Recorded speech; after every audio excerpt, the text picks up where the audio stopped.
大家好，我是娟子。今天呢，给大家分享一个糯米新吃法，很多朋友都没有吃过，一起来看看怎么做的吧。这是我提前泡了4个小时的糯米300克，用流动的清水淘洗2遍，把水分倒掉。洗净的糯米倒在一个大盘里，不用加水了，这样蒸好以后吃着才筋道，铺得平整一些。3根腊肠斜刀切成薄片，我选的广式腊肠，吃着更香。切条以后再切成小碎丁，把腊肠丁铺在糯米上面，薄厚均匀一点。凉水放入锅中，盖上锅盖，开大火烧开，转中火蒸上30分钟。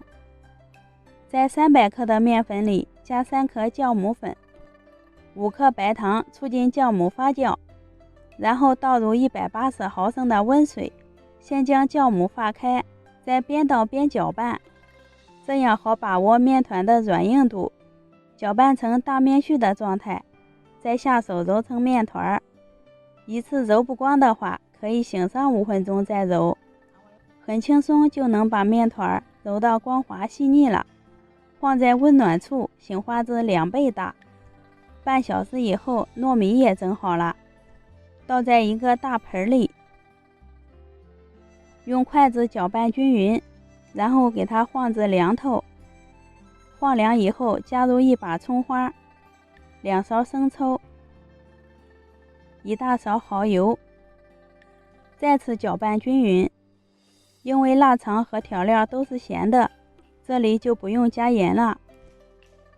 戴上一次性手套，抓一把糯米团成一个圆球的形状，均匀地摆在盘子里备用。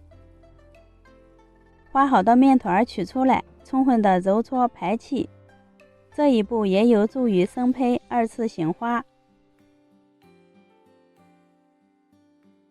拿一个面剂擀成一个中间厚、边缘薄的面皮，放上一个糯米团子，用包包子的手法把口收住，收严之后捏平整就行。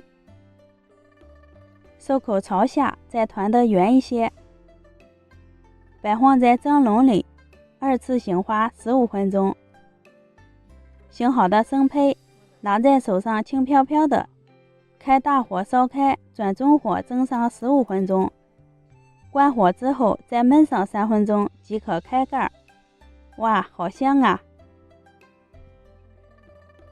咱们的馒头糯米包就做好啦，表皮松软，里面的馅料软糯咸香，有嚼劲儿。